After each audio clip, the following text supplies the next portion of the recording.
Thank you for joining me for another Quick Hits conversation. Today, I would like to talk about creativity, specifically how to increase creativity.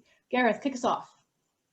Okay, so I have a couple of ideas on this based on experience, particularly with other people and groups. These things work well.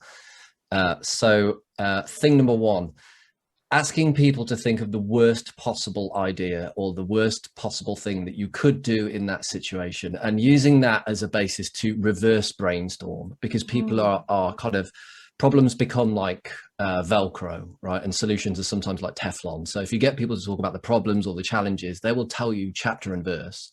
And then if you flip those things around, okay, if that's the worst possible thing we could do, what would be the opposite of that? And let's do that. So a bit of positive disruption. The thing number two that I've found particularly helpful, and it's tricky to do because it requires you to kind of park some stuff and step out of the sort of world that you normally inhabit. I have found the times I've been most creative have been the times where I've had all my mental models stripped away from me. So I have nothing in my mental filing cabinet go to as an answer or a way of operating. And there's been a few instances where something has happened in the last few years and I've just kind of found myself there going, this is entirely new territory. I have no idea what to do. So as a facilitator, if you can carefully get a group into that kind of place, that's when creativity starts to happen, because everything that people would normally fall back on, they go, I can't access any of this stuff now. I don't know what to do. And that's when you get them right up on edge and really coming up with some innovative stuff. Yeah, that's good. That's good. I love thing one particularly. And it's interesting that I've found a bit of success working with teams when I've made sure that we introduce the idea of the thought experiment and visualization. And then we visualize having the problem or a similar problem in the Stone Age, in a cave, or on a desert island, or in the Arctic with minimal tools, and find out what kind of track their solution making gene goes in then, taking them mentally out of the environment in which they find themselves and where the problem lies, and putting them somewhere alien. So it's similar kind of behavior, really. Do you find that sometimes folks think that they're not creative? Is that what you're saying? That they think they're not creative and therefore they're not? They wear that label on their head, which is, I'm not creative and therefore I can't get involved with this. Yeah, I think that's pretty much universal, unless somebody actually works in creative industry. Most people think that they have limited creativity, or obviously unless they've got sort of hobbies in the arts or whatever. But I do believe you're right, that when you put people in an office or you put them in a work environment, and say, be create. Wow, that's the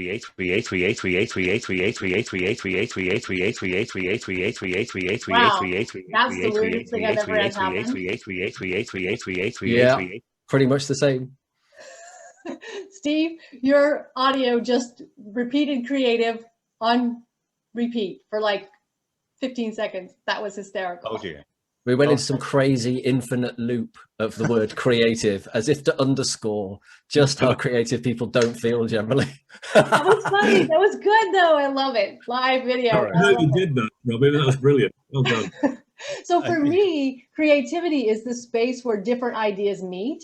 And so with the way I create creativity, I'm going to start doing the create thing myself, is by taking things like, I like astrophysics. I like to read astrophysics. And the part that's mind-bendy about it, I try to apply it to other things in my life and say, well, how can I make those edges meet? That's creativity for me.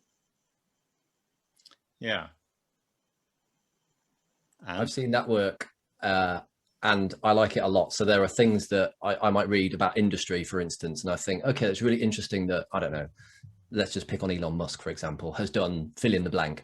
What about if you took that way of thinking or that decision and took it completely out of that context and put it into something else? And particularly like when things don't naturally fit together, like Joe Rogan, if you've heard of him, is a podcaster come mixed martial arts referee come host, come stand-up comedian. Like, nothing makes sense in this world anymore. Anything can go together. So as far as I'm concerned, there are no rules. So why not bring those two things or three things together that don't seem to fit together and see what happens?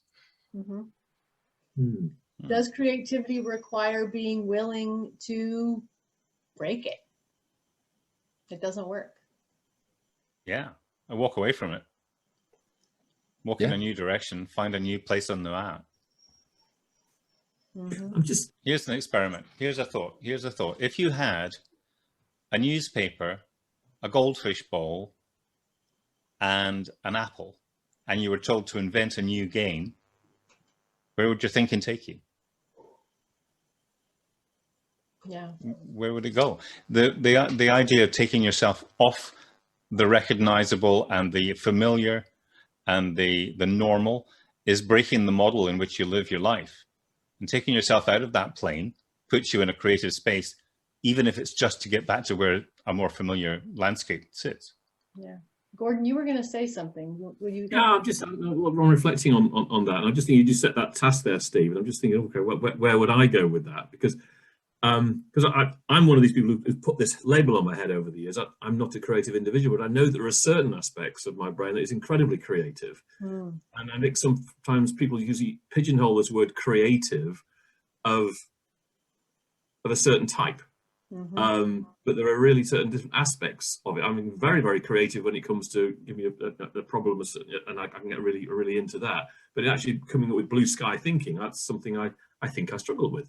Relative to others. So I think when you're sort of trying to have innovation and create ideas, there are different exercises and different things that appeal to different individuals. And it's just knowing what different creativity means to different people, because I think sometimes it can close people off and say, I'm not creative. Well, actually, they're incredibly creative in certain aspects. Yeah.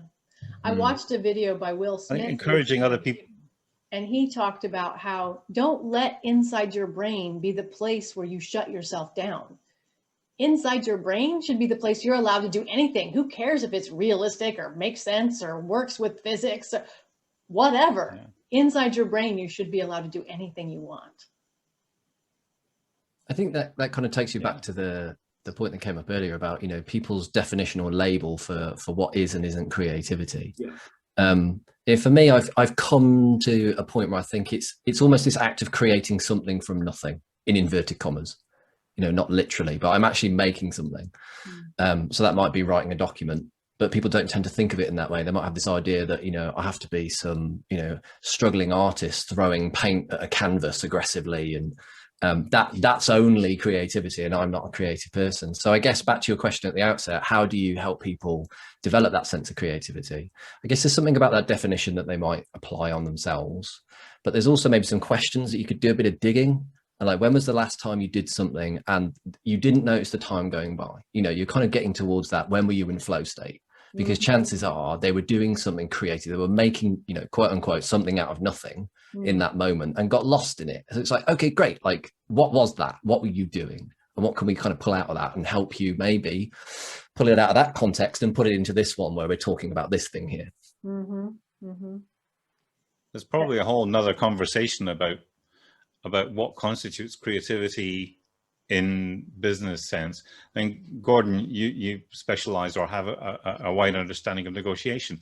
To put yourself in somebody else's shoes in order to establish what they might want from a negotiation, that's creativity. That's taking yourself out of yourself, putting yourself in somebody else's mind temporarily in order to get a successful negotiation. To me, that's creative. Yeah, and I love, it's exactly that. And I love the point there, Gareth, that creativity is creating something out of nothing. And actually, if two parties can come together and they've got maybe they're negotiating over a finite amount to create more value, that gets you into the world of value creation and ultimately win-win, which is fabulous. So yeah, getting creative, finding something out of nothing. I love that, or finding something out of something very small. Yeah. I don't actually know what the definition of creativity is. I mean, you've got me thinking now what we're actually talking about. But I love that, finding something out of nothing. That's creation. Yeah, so it sounds like what we're saying is being willing to look where those edges meet. Look for something that would be the absolute worst that it could be, and that's going to help you create in the opposite direction, or put yourself in someone else's shoes. Basically, the idea of engage in the problem solving aspect of something and allow it to just go, as opposed to just the task of do X, Y, Z and X, Y, Z, I guess, since I'm on here with 3 Europeans. But I appreciate you guys helping me create this conversation. We are at 10 minutes, so I'm going to have to cut us off there. But thanks so much for being here, and we'll do it again very soon.